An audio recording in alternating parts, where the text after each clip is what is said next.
Allez, bonjour à tous, j'espère que vous allez bien. Aujourd'hui, analyse de DYDX, donc du token de l'échange décentralisé. On fera une analyse technique, je reprends un peu des updates sur des altcoins, que ça fait un moment que j'avais pas fait d'analyse. Au vu de la faible volatilité sur BTC, sur les altcoins à fort market cap, y a pas grand chose à dire de plus que ce que j'ai dit récemment. Donc voilà, je reprends des updates sur des anciennes altcoins. Ça peut peut-être vous aider si vous êtes investi dessus ou si vous cherchez tout simplement à vous positionner.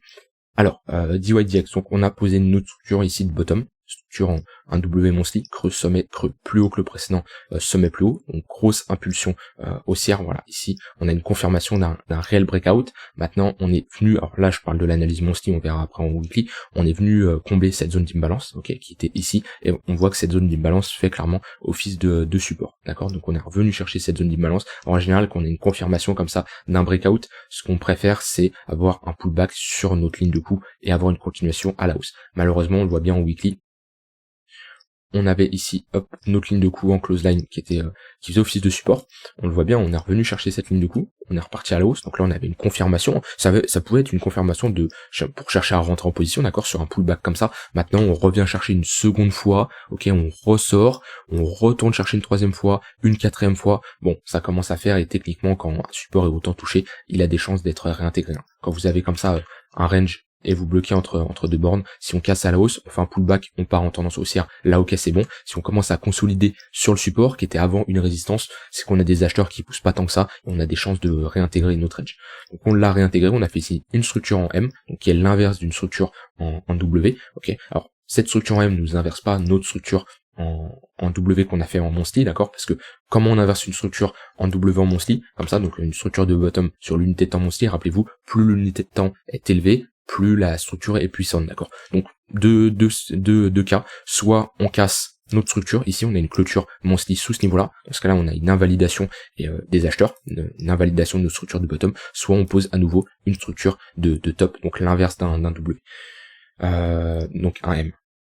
Donc ici on structure notre M top weekly, ok, on a notre ligne de coup ici en close line, et on voit que depuis, on consolide autour de ce niveau-là. Donc pareil, c'est un gros niveau de résistance, comme on avait ici un gros niveau de support. Maintenant c'est un niveau qu'on travaille pas mal de fois. On est venu le toucher une fois, deux fois, trois fois, quatre fois, cinq fois, six fois. Voilà, ça commence 1, 2, 3, ouais, ça commence clairement à faire.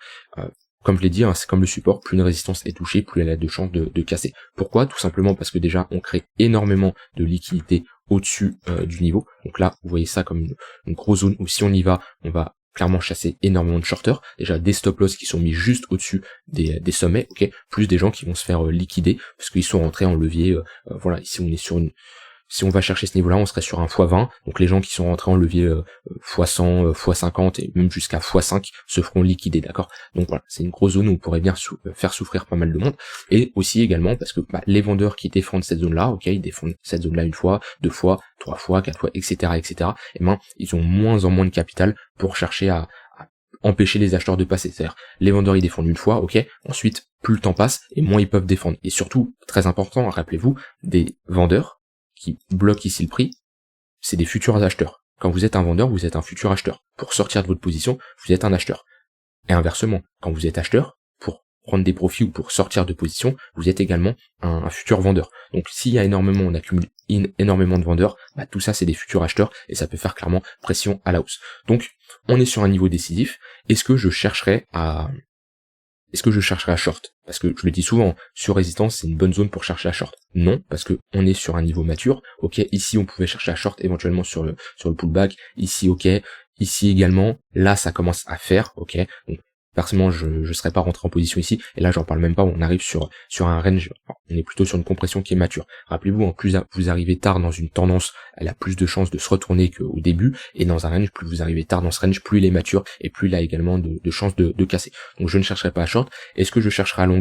Non. On est également sur résistance. Donc, pour moi, la meilleure chose à faire, c'est d'attendre un breakout. J'ai juste regardé mes moyennes mobiles.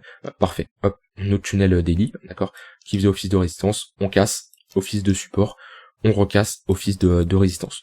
Donc là pour moi, la seule chose que je chercherai à faire, c'est attendre un réel breakout, d'accord, donc une réelle confirmation d'une grosse impulsion haussière avec un momentum qui est présent, d'accord, ce qui nous montre qu'on a un flux, qu'on a des acheteurs et qu'il se passe quelque chose, donc une réelle confirmation de ce niveau-là, on chasse les vendeurs, ok, et si on a un pullback, au niveau de notre haut de range, chercher à rentrer en position sur le pullback avec un stop loss assez agressif en dessous du précédent creux, parce que techniquement dans un range comme ça, quand on a une cassure d'un niveau, on n'a pas de raison de le réintégrer. Si on le réintègre, c'est qu'on invalide notre scénario tout simplement, parce que on veut trader ici la cassure d'un range et le fait de transformer ce range là en tendance haussière, d'accord. Donc on veut tout simplement parier à la hausse, ok. Donc c'est pas pour holder un token qui va réintégrer son range et pourquoi pas aller chasser les précédents creux et retourner plus bas. Rappelez-vous qu'un range, on fait des allers-retours entre deux bornes, qu'on a une cassure et une réintégration, il y a de grandes chances de revenir chercher notre précédent creux. Donc moi personnellement, je chercherai à me positionner avec un stop loss assez agressif. Donc ça donnerait quelque chose comme ça. Hop. Stop loss ici et pour le target 2 pour 1. Toujours prendre en compte que le BTC, la saisonnalité, on n'est pas encore to the moon, gros cycle haussier, etc. Ok, donc prendre en compte que si le BTC chute, les altcoins vont vraiment prendre cher. Donc c'est pour ça que je ne vise pas ici un nouveau sommet. On peut avoir une altcoin qui est bullish. Si le BTC chute, en général, les altcoins chutent. Donc apprendre, ça c'est quelque chose à prendre en compte. Mais voilà, venir chercher la liquidité de ce niveau-là, risk reward de 2 points, ça me semble être une bonne entrée. Avec bien sûr un stop loss, votre zone d'invalidation, qui est là où vous estimez que votre trade est invalidé. Et pour moi, si on commence à casser ici à la hausse et commencer à revenir chercher ce creux ici, c'est pour avoir une continuation à la baisse et ça sera tout simplement une fausse cassure. Et j'accepterai tout simplement ma perte. Voilà, pour moi c'est il y a que ça à faire actuellement. Je regarde un peu plus sur du court terme. Ouais, là on est sur un range. On est globalement bloqué entre deux bornes. On voit que les moyennes mobiles sont assez plates. Tunnel 1 heure, tunnel 4 heures, tunnel 15 minutes, tout est plat. Donc ouais. Là vous voyez qu'on a des breakouts de moyenne mobile. Ici il y a on peut jouer dans le sens de la tendance. 15 minutes qui crossent le 1 heure. Ici il y a des opportunités de longue. Alors bien sûr on zoome sur l'unité de temps. Et voilà. Hop, ça veut bien charger. Voilà, ici il y a des opportunités de longue dans le tunnel 15 minutes. Il casse, ok. Prochain niveau, le tunnel 1 heure. On revient chercher le tunnel 1 heure, voire le 4 heures, opportunité. Quand ça commence à cross à la baisse, ok. On se calme et on cherche plus à longue, voire short, mais au vu de la tendance qui est haussière en daily, moi je chercherais plutôt des longues. Donc si mes moyennes mobiles sont orientées à la baisse, je ne fais rien. S'ils sont orientés à la hausse, je chercherai à jouer dans le sens de la tendance. Mais vraiment uniquement sur du court terme. Hein. Ici je vous parle pas en daily, je vous parle sur des entrées en 15 minutes, 1 heure.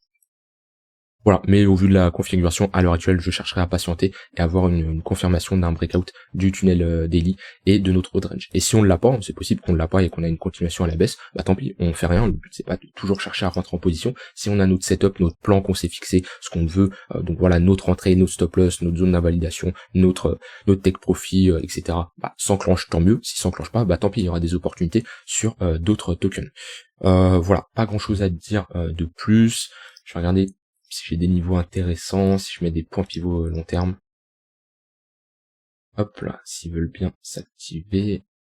Alors, j'ai un point pivot yearly ici au niveau des 3,7$, on est presque venu faire résistance dessus.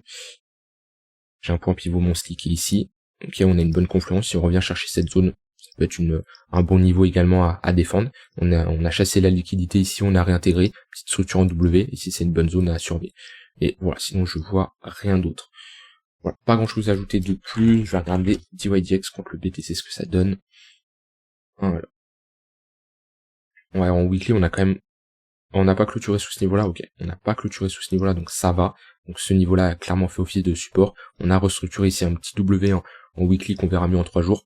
Et depuis la tendance est haussière. Ça nous indique tout simplement que à l'heure actuelle, sur du court moyen terme, DYDX surperforme le BTC. Donc c'est toujours bien d'avoir une confirmation comme ça si on veut rentrer sur une altcoin, ça nous montre que si BTC augmente, DYDX augmentera beaucoup plus techniquement. Quand vous avez une altcoin qui surperforme le BTC, si le BTC prend par exemple plus 10%, l'altcoin a plus de probabilité de prendre un plus 12, plus 15%, d'accord. Et inversement, si vous avez le BTC qui perd moins 3%, et l'altcoin perdra moins 3 ou moins 2% comparé à d'autres altcoins qui pourront clairement se faire défoncer. Donc ça, c'est clairement intéressant.